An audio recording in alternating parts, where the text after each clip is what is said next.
Hi friends, అందరికీ నమస్కారం. Welcome to my channel. ఈరోజు మన ఛానల్లో మరొక కొత్త రెసిపీ వచ్చేసి ఎగ్ బిర్యానీ కుక్కర్లో చాలా ఈజీగా ఎలా చేయాలో చూద్దామండి. చిన్నపిల్లలు కూడా చాలా ఈజీగా చేసుకోవచ్చు. ఎగ్స్ అంటే ఇష్టం ఉండేవారు ఇలా చాలా ఈజీగా సింపుల్ ప్రాసెస్లో ఎగ్ బిర్యానీ కుక్కర్లో చేసుకోవచ్చండి. మంచి స్పైసీతో పాటు చాలా టేస్టీగా ఉంటుందండి. ఇలా మీరు ఒకసారి ట్రై చేసి చూడండి. అలాగే ఫ్రెండ్స్, వీడియోస్ని ఫస్ట్ టైం చూస్తున్నట్లయితే మా ఛానల్ని సబ్స్క్రైబ్ చేసుకోండి. ప్లీజ్ సపోర్ట్ చేయండి. మరి నోరూరించే ఈ ఎగ్ బిర్యానీ ఇప్పుడు చాలా టేస్టీగా చాలా సింపుల్ ప్రాసెస్లో కుక్కర్లో ఎలా చేయాలో చూసేద్దాం. ఎగ్ బిర్యానీ చేయడానికి ముందుగా ఎగ్స్ను తీసుకొని ఇలా బాయిల్ చేసుకోవాలండి. ఎగ్స్ మంచిగా ఉడికిన తర్వాత పైన పెంకు తీసుకొని పొట్టు తీసుకొని పక్కకు పెట్టుకోవాలి. తర్వాత ఒక గిన్నెలోకి ఒక 3 గ్లాసుల వరకు బియ్యాన్ని వేసుకుంటున్నాను. ఇక్కడ నేను బాస్మతి రైస్ కాకుండా నార్మల్ రైస్తోనే చేస్తున్నానండి. మీరు కావాలనుకుంటే బాస్మతి రైస్ అయినా తీసుకోవచ్చండి. ఈ బియ్యం వచ్చేసి 1 కేజీ వరకు ఉంటాయి. ఈ బియ్యాన్ని ఒక 2-3 సార్లు శుభ్రంగా వాటర్తో కడుక్కొని తగినన్ని వాటర్ వేసుకోవాలి. ఇలా వాటర్ వేసుకున్న తర్వాత బియ్యాన్ని ఒక 10 నిమిషాల వరకు నానబెట్టుకొని ఉంచుకోండి. తర్వాత స్టవ్ ఆన్ చేసుకొని ఒక కుక్కర్ పెట్టుకోవాలి.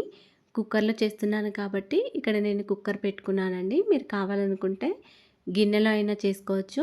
కుక్కర్లోకి ఒక 3 టీ స్పూన్ల వరకు నెయ్యి, 1 టేబుల్ స్పూన్ వరకు ఆయిల్ వేసుకోవాలి. ఆయిల్ నెయ్యి వేడైన తర్వాత ఒక 3 వరకు పెద్ద సైజ్ ఆనియన్స్ని ఇలా సన్నగా పొడుగ్గా కట్ చేసుకోవాలండి. ఇలా కట్ చేసుకున్న ఆనియన్స్ని ఈ ఆయిల్లో వేసుకొని ఫ్రై చేసుకోవాలి. ఈ ఆనియన్స్ని మంచిగా కలుపుకుంటూ ఫ్రై చేసుకోవాలండి. బ్రౌన్ కలర్ వచ్చే వరకు బాగా ఫ్రై చేసుకోవాలి. ఇవి ఫ్రైడ్ ఆనియన్స్ కాబట్టి మనం బాగా ఫ్రై చేసుకోవాలి. ఇలా ఫ్రై చేసుకున్న ఆనియన్స్ని ఒక గిన్నెలోకి తీసుకొని పక్కకు పెట్టుకోవాలి. తర్వాత మళ్ళీ అదే ఆయిల్లో ఒక పెద్ద సైజ్ ఆనియన్ని ఇలా పొడుగ్గా కట్ చేసుకొని వేసుకోవాలి. ఉల్లిపాయలన్నీ కూడా కొద్దిగా ఫ్రై అయిన తర్వాత దీనిలోకి ఒక 3 వరకు బిర్యానీ ఆకులు, ఒక 5-6 వరకు లవంగాలు, 1 అనాస మొగ్గ, 1 పెద్ద ఇలాచి, కొద్దిగా బండ పువ్వు, కొద్దిగా దాల్చిన చెక్క ముక్క, ఒక 3 వరకు ఇలాచీలు, కొద్దిగా జాపత్రి వేసుకోవాలి. యాలకులు అయితే ఇలా పొట్టు తీసుకొని వేసుకోవాలండి. కొంచెమే జాపత్రి వేసుకోండి, ఎక్కువగా వేసుకోవద్దు. ఇలా అన్నీ వేసిన తర్వాత మొత్తం అంతా ఒకసారి కలుపుకోవాలి. ఇవన్నీ కూడా కొద్దిగా ఆయిల్లో ఫ్రై చేసుకోవాలండి. ఇలా అన్నీ చక్కగా ఫ్రై అయిన తర్వాత దీనిలోకి కొద్దిగా పుదీనా కూడా వేసుకోవాలి. పుదీనా వేసుకున్న తర్వాత మళ్ళీ ఒకసారి మొత్తం అంతా ఒకసారి కలుపుకోవాలి. పుదీనా కొద్దిగా ఫ్రై అయిన తర్వాత దీనిలోకి ఒక 3-4 టమాటాలను ఇలా సన్నగా కట్ చేసుకొని వేసుకోవాలి. ఇలా చిన్నగా కట్ చేసుకొని వేసుకొని మొత్తం అంతా ఒకసారి కలుపుకోవాలి. ఇలా టమాటాలు కొద్దిగా మగ్గే వరకు కొద్దిసేపు మూత పెట్టుకొని ఉంచుకోండి. ఒక 1 మినిట్ వరకు. మళ్ళీ 1 మినిట్ తర్వాత మూత తీసేసి మొత్తం అంతా ఒకసారి కలుపుకోవాలి. టమాటాలు కొంచెం మగ్గాలండి. మగ్గిన తర్వాతనే మిగతా ఇంగ్రీడియంట్స్ వేసుకోవాలి. తర్వాత దీనిలోకి ఒక 2 టీ స్పూన్ల వరకు అల్లం వెల్లుల్లి పేస్ట్, ఒక పావు టీ స్పూన్ వరకు గరం మసాలా, ఒక చిన్న కప్పు వరకు పెరుగును వేసుకోవాలి. ఇలా అన్నీ వేసిన తర్వాత మళ్ళీ మొత్తం అంతా ఒకసారి కలుపుకోవాలి. ఇప్పుడు దీనిలోకి ఒక పావు టీ స్పూన్ వరకు పసుపు, ఒక 2 టీ స్పూన్ల వరకు కారం వేసుకోవాలి. అలాగే ఒక టీ స్పూన్ వరకు బిర్యానీ మసాలా కూడా వేసుకోవాలి. మీ దగ్గర బిర్యానీ మసాలా లేకుంటే ఒక హాఫ్ టీ స్పూన్ వరకు ధనియాల పొడి, మరొక పావు టీ స్పూన్ వరకు గరం మసాలాని వేసుకోవచ్చు. ఇలా అన్నీ వేసిన తర్వాత మొత్తం అంతా ఒకసారి కలుపుకోవాలి. ఇప్పుడు దీనిలో రుచికి సరిపడా సాల్ట్ కూడా వేసుకొని మొత్తం అంతా మళ్ళీ ఒకసారి కలుపుకోవాలి. ఇలా అంతా చక్కగా కలుపుకున్న తర్వాత దీనిలోకి మనం ఉడకబెట్టుకున్న గుడ్లను కూడా వేసుకోవాలండి. ఈ ఉడకబెట్టుకున్న గుడ్లకి మధ్యలో ఒక 4 వరకు ఘాట్లను పెట్టుకొని వేసుకోవాలి. అప్పుడే మనం వేసిన మసాలా అంతా గుడ్లకి చక్కగా పడుతుంది. ఇప్పుడు దీనిలోకి ఒక పెద్ద నిమ్మకాయ నుండి తీసిన నిమ్మరసంను వేసుకోవాలి. ఇలా నిమ్మరసం వేసిన తర్వాత మొత్తం అంతా ఒకసారి కలుపుకోవాలి. గుడ్లు విరిగిపోకుండా స్లోగా కలుపుకోవాలి. ఇలా మొత్తం అంతా ఒకసారి కలిపిన తర్వాత దీనిపైన మూత పెట్టుకోండి. 1 మినిట్ వరకు ఇలా మూత పెట్టుకొని ఉంచుకోండి. 1 మినిట్ తర్వాత మళ్ళీ మూత తీసేసి ఒకసారి బాగా కలుపుకోవాలి. అప్పుడు మనం వేసిన మసాలా అంతా గుడ్లకి చక్కగా పడుతుంది. తర్వాత ఈ గుడ్లన్నిటినీ కూడా తీసుకొని ఒక ప్లేట్లోకి వేసుకోవాలండి. ఇప్పుడు దీనిలోకి మనం నానబెట్టుకొని ఉంచుకున్న బియ్యాన్ని కూడా వేసుకోవాలి. ఇలా బియ్యం మొత్తం వేసిన తర్వాత మొత్తం అంతా ఒకసారి కలుపుకోవాలి.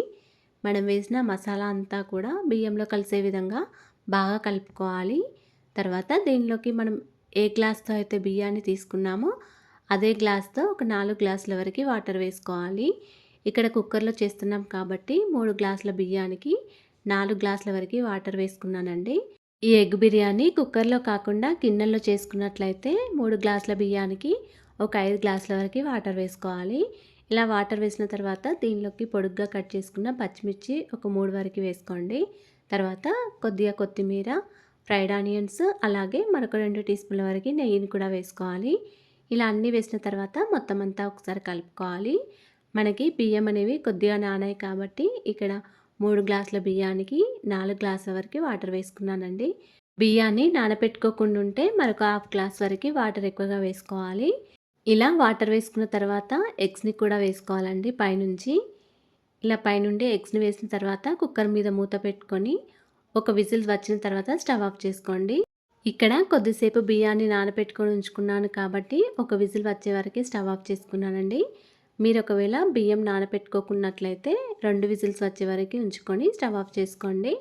అంతేనండి, ఎంతో టేస్టీగా సింపుల్గా చేసుకునే ఎగ్ బిర్యానీ రెడీ అయిపోయింది. ఇలా చేసిన ఈ ఎగ్ బిర్యానీ అయితే చాలా టేస్టీగా ఉందండి. రైస్ అయితే చాలా పొడి పొడిగా చాలా రుచికరంగా ఉంది. మీరు కూడా ఇలా ఒకసారి ట్రై చేసి చూడండి. కుక్కర్లో చాలా సింపుల్ ప్రాసెస్లో చేసుకోవచ్చు. పిల్లలు కూడా చాలా ఈజీగా చేసుకోవచ్చండి. అలాగే ఫ్రెండ్స్, మా ఛానల్ని ఇంతవరకు సబ్స్క్రైబ్ చేసుకోకపోతే సబ్స్క్రైబ్ చేసుకోండి. వీడియో కనుక నచ్చినట్లయితే ఒక లైక్ చేయండి అండ్ షేర్ చేయండి. ప్లీజ్ మా ఛానల్ని సపోర్ట్ చేయండి. Thanks for watching.